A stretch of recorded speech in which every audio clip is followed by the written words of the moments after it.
Jadi kabar gembira dari Rasulullah, orang beriman tidak akan menyaksikan hancurnya alam semesta. Yang akan menyaksikan kiamat terjadi adalah orang-orang yang tidak punya iman, walaupun sebesar biji sawi. Pertanyaannya, apa saat itu tidak ada orang Islam? Hadis safiyal muslimun ya Rasulullah. Apakah tidak ada orang Islam saat itu? Banyak ternyata orang Islam. Lakinna imanuhum la yujawizu hanazirahum. Tapi iman mereka tidak sampai ke tenggorokan, apalagi ke hati. Hati mereka tidak sampai ditembus iman. Iman mereka ada di mana ya Rasulullah? Fa aina imanuhum ya Rasulullah? Lalu di mana iman mereka? Iman mereka ada di pangkat.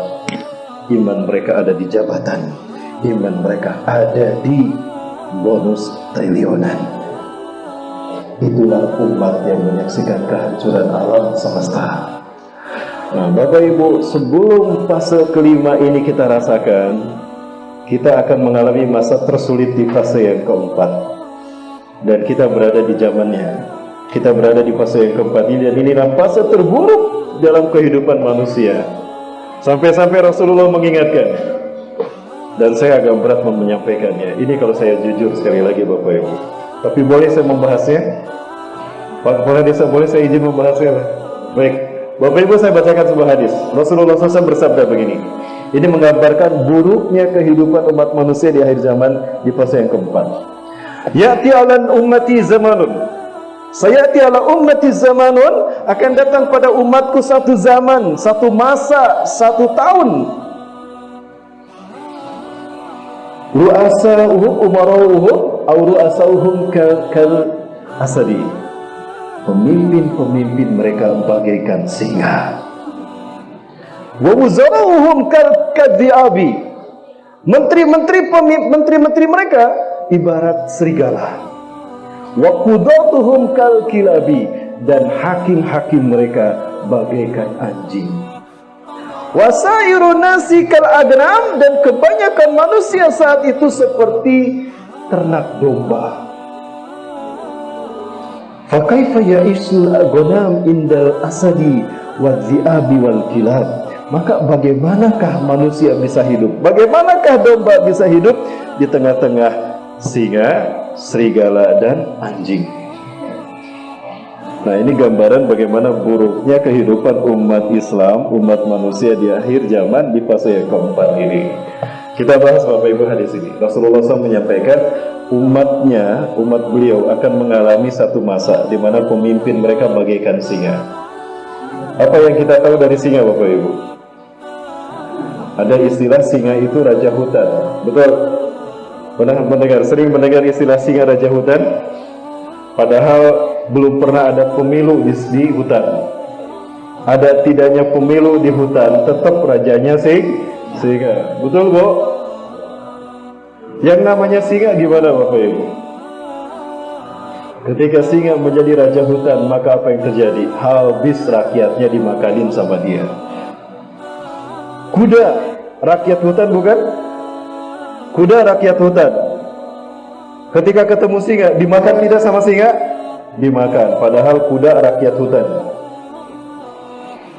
Ada rusa rakyat hutan bukan? Rakyat hutan, dimakan tidak sama singa? Dimakan sama singa. Nah, itu yang terjadi ketika pemimpin-pemimpin mereka bagaikan singa. Habis singa memakanin rakyatnya. Wa wuzara'um kadhi'ab, dan menteri-menterinya ketika pemimpinnya singa, maka menterinya bagaikan serigala. Yang namanya serigala ini licik. Ke atas dia menjilat karena pengen daging juga, sementara ke bawah dia menyamar. Ketika ada kawanan domba, wah ini domba lezat dagingnya nih, maka aku harus masuk ke tengah-tengah mereka. Maka serigala nyusup ke tengah-tengah domba. Dia menjadi serigala berburu domba, nyamar dia jadi domba. Betul Pak? Nyamar jadi domba. Maka kita mendengar istilah serigala berbulu domba. Ketika ada kawanan ayam, wah ini ayam dagingnya empuk-empuk ini, lezat kayaknya. Maka serigala pun nyamar menjadi ayam. Nah, itu serigala.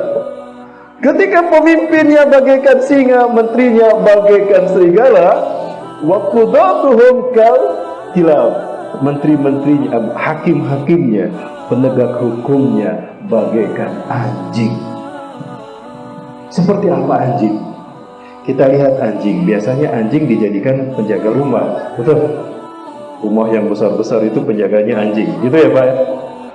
Dan anjing, bahayanya anjing ketika jadi penjaga rumah, gak bisa membedakan mana tamu, mana maling. Ya, anjing itu gak bisa membedakan mana tamu, mana maling. Ketika yang datang tamu, walaupun yang datang tamu, tapi karena tidak bawa daging, digonggong tuh tamu sama anjing. Betul tidak? Karena tidak bawa daging. Walaupun tamunya baru datang dari Saudi Arabia, digonggong tuh. Karena tidak bawa daging. Betul. Padahal yang datangnya tamu.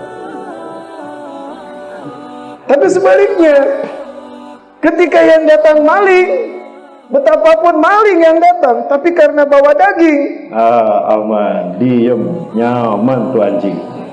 Karena bawa daging. Padahal yang datang ini maling, malingin emasnya, malingin nikelnya kan, mangilin apalagi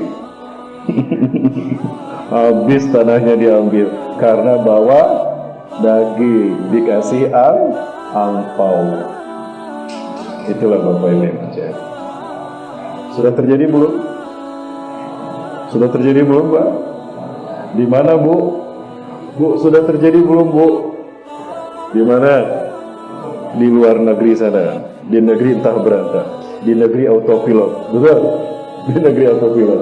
Di negeri 62.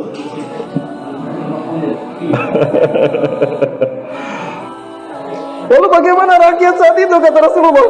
Wasairun nasi kal aghnam, dan umat manusia, rakyatnya saat itu bagaikan ternak domba.